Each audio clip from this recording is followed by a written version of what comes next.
பட்டணம் ஜும்ஆ பெரிய பள்ளியின் ஹத்தீமும் முஅஸ்கருர் ரஹ்மான் பெண்கள் அரபிக் கல்லூரியுடைய நிறுவனருமான கண்ணியத்திற்குரிய மௌலானா மௌலவி அல்-ஹாஜ் அல்-ஹாஃபில் ஹெச்.ஏ. அஹ்மது அப்துல் காதிரி மஹ்லரி ஹதரத் அவர்களை வாழ்த்துரை வழங்குவதற்காக வேண்டி கண்ணியத்தோடு அழைக்கின்றோம்.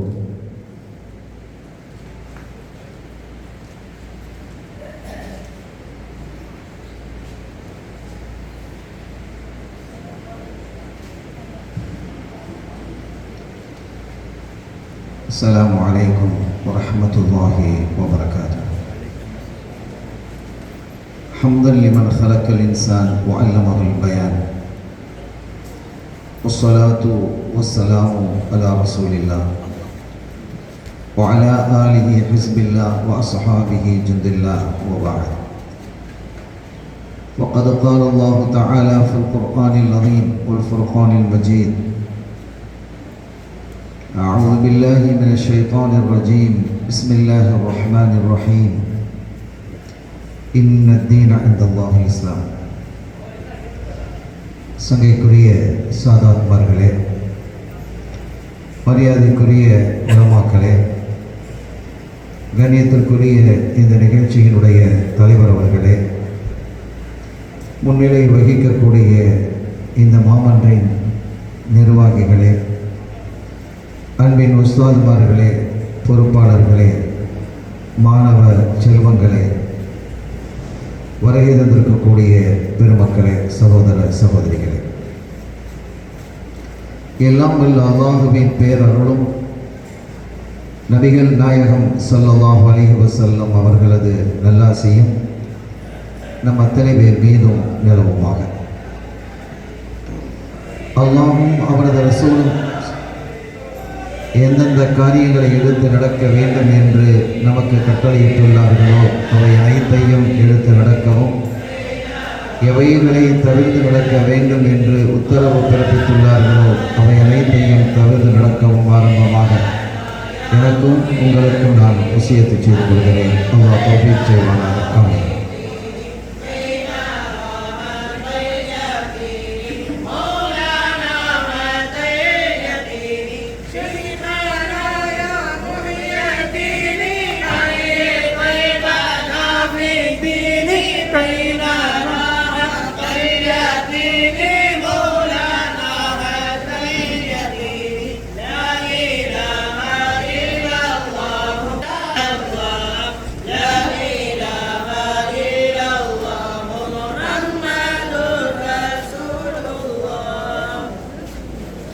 அன்பின் பெருமக்களே, நமது குருநாதர் குதுபுல் அக்தாப் ஓதுல் ஆதம் சையதுனா ஷேகுல் குல் மஹீயுத்தீன் அப்துல் காதிர் ஜீலானி கத்தஸல்லாஹு சிர்ருல் அசீஸ் அவர்களினுடைய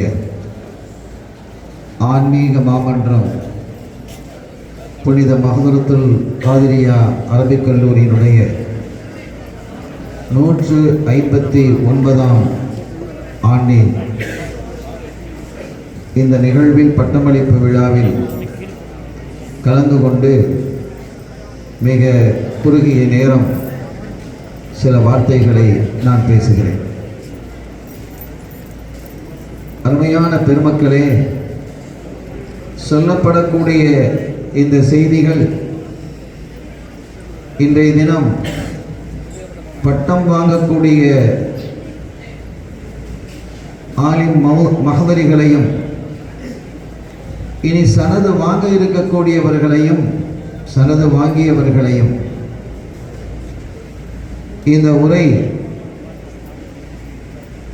ஒரு வழிகாட்டுதலாக அமைய வேண்டும் என்ற வேண்டுதலோடு இந்த தகவல்களை நான் உங்கள் முன் சமர்ப்பிக்கிறேன். அன்பின் பெருமக்களே,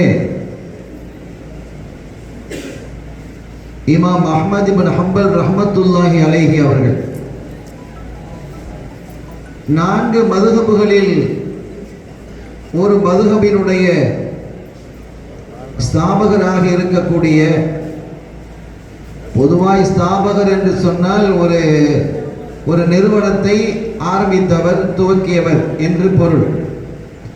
ஆனால் எந்த இமாம்களும் தங்களுடைய மதுஹபுகளை தீர்மானிக்கவில்லை, ஸ்தாபிக்கவில்லை. சட்டங்களை சொன்னார்கள். அந்த சட்டத்தின் வழியிலே மக்கள் அவர்களை பின்பற்றி பல்லாயிரக்கணக்கான, அது லட்சமாக மாறி இன்று கோடிக்கணக்கான மக்கள் இந்த இமாம்களை பின்பற்றுகிறார்கள். அந்த இமாம்களுக்கே தெரியாது நம்மை இத்தனை கோடி மக்கள் பின்பற்றுவார்கள் என்று. அல்லாஹ் அப்படிப்பட்ட ஒரு பெரிய தௌஃபீக்கை அந்த பெருமக்களுக்கு கொடுத்தார். அத்தகைய இமாம்களில் ஒருவராகிய ஹம்பலி மதஹப் என்று நாம் குறிப்பிடக்கூடிய அந்த மதஹபினுடைய சட்டதிட்டங்களை இந்த வையகத்திற்கு வழங்கிய இமாம் அஹ்மத் இப்னு ஹம்பல் ரஹிமஹுல்லாஹ் ஒரு அற்புதமான ஹதீது கிரந்தத்தை உலகத்துக்கு வழங்கினாங்க, முஸ்னத் அஹ்மத் என்று. ஒரு காலகட்டத்தில் அன்றைய அகாயிது பிரச்சனை, அகீதா பிரச்சனை என்றால் இன்று வேற விதமா இருக்குல்ல. அன்றைய காலத்தினுடைய அகீதா பிரச்சனை என்று எடுத்துக்கொண்டால் குர்ஆன் படைக்கப்பட்டதா இல்லையா என்ற ஒரு மாபெரும் சர்ச்சை நடந்தது. குர்ஆன் படைக்கப்பட்டதுதான், மஹ்லூக் தான் என்று ஒரு குழு முஅத்தஸிலா போன்ற குழுக்கள் பேசிக் கொண்டிருந்தனர். அவர்களுடைய கொள்கை அதுவாக இருந்தது. அஹ்லு சுன்னத் வல் ஜமாஅத்தினுடைய கொள்கையிலே குர்ஆன் படைக்கப்பட்டதல்ல, அது கலாமுல்லாஹ் என்ற வாதங்கள் இருந்தது. இதில் சண்டைகள், சச்சரவு இன்றைய காலத்தில் இருக்கிற மாதிரி அன்றைய காலத்தில் சில சச்சரவுகள் இருந்தது. அப்படியே எத்தகைய அளவிற்கு என்றால் ஒரு காலகட்டத்தில் அஹ்மத் இப்னு ஹம்பல் ரஹ்மத்துல்லாஹி அலைஹி அவர்களை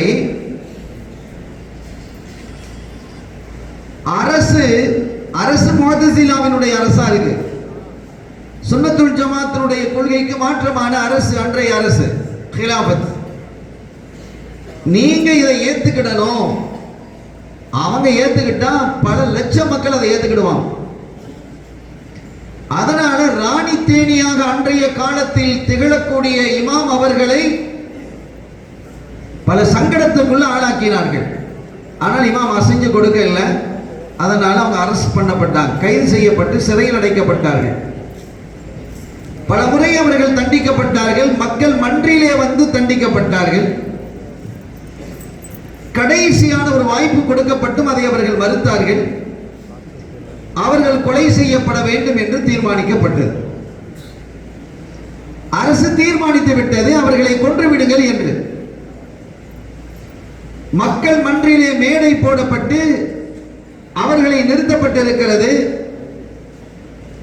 அவர்களை கொல்லுவதற்கான ஜல்லாத், அந்த கொலையாளி அவனும் நிற்கிறான், பணியாள். அவர்கள் மேடையிலே நிற்கிறார்கள். அப்போதும் அந்த கேள்வி கேட்கப்படுகிறது. அவர்கள் தங்களுடைய கொண்ட கொள்கையிலே உறுதியாக இருந்தார்கள். அரசெல்லாம் வந்திருக்கிறார், அரசனும் இருக்கிறார், கொன்னுடுங்க. ஆனா அதுக்கு முன்னால் அவர்களுக்கு அன்றைய காலத்தில் கேட்பாங்க இல்லையா, அன்னைக்கே இருக்குது, உங்களுடைய கடைசி ஆசை என்ன அப்படின்னு. இதுதான் செய்தி. இப்ப உங்களினுடைய இறுதி ஆசை ஏதாவது இருந்தால் அதை நீங்கள் சொல்லலாம் என்று சொன்ன பொழுது இமாம் அஹ்மத் இப்னு ஹம்பல் ரஹ்மத்துல்லாஹி அலைஹி, ஆமா எனக்கு ஒரு ஆசை இருக்கு. ஏன்னா கூட்டத்தில் முன்னால நிறைய மக்கள் இருக்கிறாங்க, உலமாக்கள் நிறைய நிற்கிறாங்க. அவர்களுடைய கண்களிலிருந்து கண்ணீர் வடிகிறது. மக்கள் எல்லாம் துடித்து போயிருக்கிறார்கள். கிளர்ச்சி ஏற்பட்டு விடாமல் இருப்பதற்கான அனைத்து பாதுகாப்பும் செய்யப்பட்டிருக்கிறது. மக்கள் அச்சுறுத்தப்பட்டிருக்கிறார்கள் அரசால். இந்த நிலையிலே உங்களுடைய இறுதி ஆசை என்ன என்று கேட்ட பொழுது அந்த கூட்டத்தில் நிற்கக்கூடிய ஒரு நபரை அழைத்து, இவரோடு நான் கொஞ்சம் பேசணும், அதுதான் ஆசைங்கிறார். அதோ தெரிகிறாரே, அவரோடு நான் பேச வேண்டும் என்கிறார்கள். அந்த நபரை அழைத்து வரப்பட்டார். மேடையில் ஏறினார். இமாமை சந்திக்கிறார். பேசுங்கள் என்று அவருக்கு அனுமதிக்கப்படுகிறது. இமாம் என்ன பேசினாங்க தெரியுமா? நீங்க இமாம் ஷாஃபி அவர்களுடைய மாணவர் தானே? ஆமா, நான் உங்களை பார்த்திருக்கிறேன். இமாம் அஹ்மத் இப்னு ஹம்பல் ரஹ்மத்துல்லாஹி அலைஹி அவர்களும் இமாம் ஷாஃபி அவர்களுடைய மாணவர். இந்த மஸ்ஹுல் குஃபைன், இந்த கால் ஷூ போடுறோம் இல்ல, அந்த ஷூல மசூ செய்யறதுன்னு ஒண்ணு இருக்கு. அது தனி ஒரு சட்டம். அது உலமாக்களுக்கு தெரியும், அவங்க படிச்சிருக்கிறாங்க. அதை பொதுமக்கள் கேட்டு தெரிஞ்சுக்கிடணும். ஆனால் அந்த ஷூ எப்படி இருக்கணும், என்ன மாதிரி இருந்தா அதுல மசூ செய்யலாம், காலை கழுவுலாமலேயே மசூ செய்யறதுக்கான ஒரு வாய்ப்பு அதுல இருக்கு. அதுக்கு பேர் மசூல் குஃபை மசாலா. இந்த ஷூக்களின் மீது மசூ செய்கிறதை பற்றி இமாம் ஷாஃபி ரஹ்மத்துல்லாஹி அலைஹி அவர்கள் ஒரு செய்தியை சொன்னார்கள் இல்லையா, ஒரு ஹதீஸை அறிவித்து அதற்கான ஒரு விளக்கம் சொன்னார்கள் இல்லையா, அது என்னுடைய ஞாபகத்தில் இல்லை, அது உங்களுக்கு ஞாபகம் இருக்கிறதா என்று கேட்கிறார்கள். தூக்கு கயிறை முத்தமிடக்கூடிய அந்த நெருக்கமான காலகட்டத்தில் சில நிமிடங்களில் உயிர் போகிறது என்ற நிலையிலும் கூட அரசிடத்திலேயும் கெஞ்சவில்லை, அல்லாஹ்வே என்னை காப்பாற்று என்றும் கேட்கவில்லை. அவர்கள் கை உயர்த்தி இருந்தால் வல்ல அல்லாஹ் அவர்களை காப்பாற்றுவான். தன்னுடைய உயிர் இப்படித்தான் போக வேண்டும் என்று அல்லாஹ் தீர்மானித்திருந்தால் இது ஷஹாதத்தாக இருக்கட்டும் என்றார்கள். அவர்களுடைய ஆசை கடைசி வரை அந்த கல்வியை கற்பதிலே இருந்தது. எவ்வளவு பெரிய ஆச்சரியம் பாருங்க. அரபியிலே ஒரு பழமொழி சொல்லுவான், தஅல்லமுல் இல்ம மினல் மஹ்தி இலல் லஹத். நீங்கள் கல்வியை தொட்டிலில் இருந்து கபருக்கு செல்லும் வரை படித்துக் கொண்டே இருங்கள் என்று. அதைத்தான் இந்த உலமாக்களுக்கு நான் சொல்லுகிறேன். நீங்கள் படித்து முடித்தவர்கள் அல்ல, நீங்கள் படிப்பதற்கான துவக்கத்தை மேற்கொள்கிறீர்கள். இது ஒரு பெரிய பாக்கியமான இடம். இது இந்த மன்றில் இருந்து மஹதரி என்ற சனதை நீங்கள் சுமந்து கொண்டு செல்லும் பொழுது நீங்கள் எப்படி இருக்க வேண்டும் என்பதற்கான அந்த வாழ்வியல் தத்துவங்களை உங்களுடைய உலமாக்கள் உஸ்தாதுகள் உங்களுக்கு போதித்திருப்பார்கள். ஆனால் நீங்கள் பாக்கியமானவர்கள் இந்த சனதை சுமப்பதற்கு. எனவே நான் இதன் வழியாக இங்கே இருக்கக்கூடிய உலமாக்கள், அதாவது சனது வாங்கக்கூடிய அந்த மக்களுக்கும் சனதை நோக்கி பயணித்து வரக்கூடிய மாணவர்களுக்கும் சொல்வது, காலமெல்லாம் கல்வியை நீங்கள் கற்றுக்கொண்டு இருங்கள், தேடுங்கள். அந்த இமாம்களினுடைய தேடல் என்பது தங்களுடைய வாழ்வின் இறுதி பகுதி வரை இருந்தது. 7 ஆண்டுகள் நிறைவு பெற்று விட்டது என்பதால் உங்களுடைய கல்வி முடிந்து விட்டது என்பதல்ல, இது கல்வியினுடைய தொடக்கமாக கருதுங்கள் என்பார்கள். ஆகவே கல்வியினுடைய தாகம் உங்களுடைய இதயத்தில் ஊற்றெடுக்க வேண்டும். அதை நீங்கள் தேடிக்கொண்டே இருக்க வேண்டும். அதற்கு எந்த ஒன்றும் தடையாக இருக்கக்கூடாது என்பதை இங்கே நான் சொல்லுவேன். இரண்டாவதாக தவக்குல். இந்த 2 விஷயமும் உங்களுக்கு நான் முன்வைக்கிறேன். அல்லாஹ்வின் மீது நீங்கள் தவக்கல் வையுங்கள். நீங்க போற இடமெல்லாம் சில இடங்கள்ல இமாமத்தில் சேரலாம், அல்லது தொழிலில் ஈடுபடலாம், பிசினஸ்ல போகலாம், அல்லது முதர்ரிஸாக இருக்கலாம். எப்படி இருந்தாலும் கூட இந்த கல்வியினுடைய தொடர்பை நீங்கள் துண்டித்து விடக்கூடாது. நீங்கள் தொழில் துறையில் இருந்தாலும், வியாபாரத்திலே இருந்தாலும், எந்த துறைக்கு நீங்கள் சென்றாலும் நீங்கள் கற்ற கல்வியின் வழியில் நடக்க வேண்டும் என்பது மாத்திரமல்ல, இந்த கல்வியை சமூகத்திற்கு கொண்டு சேர்த்து கொண்டே இருக்கணும். அந்த போதனையிலே நீங்கள் ஆழ்ந்திருக்க வேண்டும் என்று நான் சொல்லுவேன். அந்த காலகட்டத்தில் அல்லாஹ்வின் மீது, எல்லா காலகட்டத்திலும் அல்லாஹ்வின் மீது முழுமையான நம்பிக்கையை நீங்கள் கொள்ள வேண்டும்.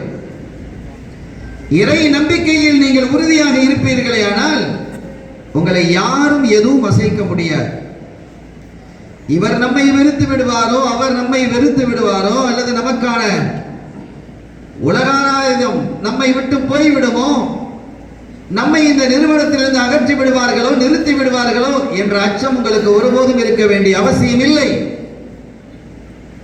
அல்லாஹ் ரஸ்ஸாக் என்பதில் நீங்கள் உறுதியாக இருப்பீர்களே ஆனால் எந்த ஒன்றும் உங்களை அசைக்க முடியாது. அல்லாஹ் உங்களோடு துணை நிற்பான்.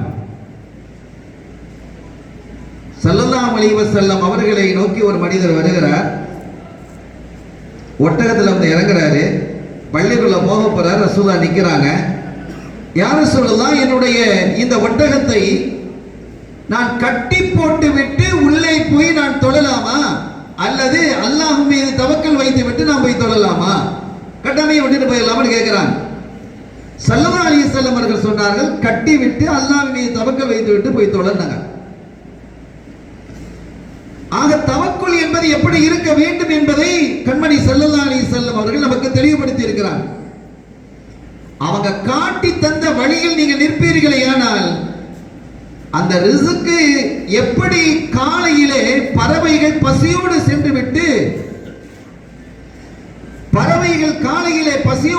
விட்டு மாலை வயிறு நிரம்பி திரும்புகிறதோ அது போன்று அல்லாஹ் உங்களை திருப்புவான் என்கிறார்கள். அந்த மாதிரி தவக்கல் வைங்கிறார். பறவையினுடைய இறக்கை நம்ம கூடுகள்ல பார்க்கிற காக்கைகள், குருவிகள், மைனா, கிளி இவை எல்லாம் இருக்கிறது இல்லையா? இதெல்லாம் பேங்க்ல டெபாசிட் பண்ணி வைக்குதா? நாளைக்கான உணவை தங்கள் வீட்டினுடைய கூடுகளில் இருக்கக்கூடிய ஃப்ரிட்ஜுகளில் வைக்கிறதா? இல்லை. அதற்காக இதெல்லாம் தவறு சொல்ல வரல. ஆனால் அத்தகைய இறைவன், நீங்கள் சரியாக இறைவன் மீது நம்பிக்கை இருந்தால் அந்த ரிஸ்க் அல்லாஹ் உங்க மேல கொண்டு தருவாங்க.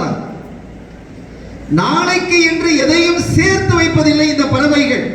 அது புறப்பட்டு போகிறது, புத்தூனன் வயிறு நிரம்பி திரும்பி வருகிறது இல்லையா? மாலையில் எந்த பறவையாவது பசியா இருக்கா? இல்ல. அதுபோன்று நீங்கள் தவக்கல் வையுங்கள் என்கிறார்கள். ஒரு மனிதர் வந்தார். அவர் தன்னுடைய ஒட்டகத்தையோ குதிரையையோ கட்டி போட்டார். அல்லாஹ்விடத்தில் தவக்கல் தேடினார். பள்ளியில போய் தொழுதாரு. தொழுதுட்டு வெளியில வந்தாரு. வாகனத்தை காணும். அவருடைய வாகனத்தை காணாமல் போனது. இவரே பார்த்தாரு, என்னடா நம்ம முறைப்படி தானே செஞ்சோம், முறையா வந்தோம், கட்டி போட்டோம், எல்லா இடத்துல தவக்கல் செஞ்சோம், போய் தொழுதா வந்தா காணலையே.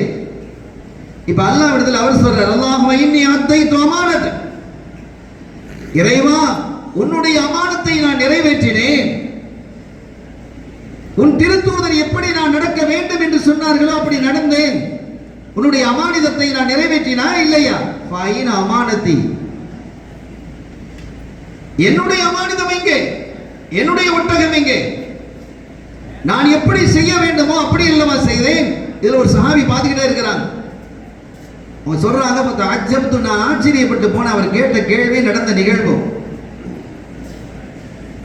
அத்தைது அமானத்துக்கு யா ரப்பி, உன்னுடைய அமானதத்தை நான் நிறைவேற்றினா இல்லையா? என் அமானிதம் எங்கே? ஃபைன் அமானத்தி, என்னுடைய அமானிதம் எங்கே? அவர் கேட்டு முடிச்ச சற்று நேரத்தில் ஒருவர் அந்த குதிரையை ஒரு கையில பிடிச்சிட்டு வர்றாரு. இன்னொரு கை வெட்டப்பட்டு ரத்தம் சொட்டுகிறது. அவரிடத்துல கூட அந்த குதிரையோ ஒட்டகத்தையோ ஒப்படைச்சிட்டு அவர் போயிட்டாரு. கை வெட்டப்பட்டு இருக்குது.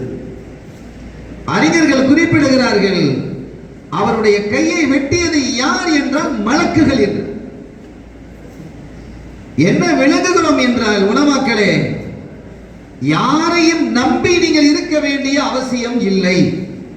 அவரை நம்பி, அதை நம்பி, இதை நம்பி இருக்கணுங்கிற அவசியம் இல்லை. அல்லாஹ் மீது நீங்கள் தவக்கல் வைப்பீர்களே ஆனால் உங்களுக்கான ரிஸ்கை, உங்களுக்கான பாதுகாப்பை ரப்பு தருவான் என்பதில் நீங்கள் நம்பிக்கை வையுங்கள்.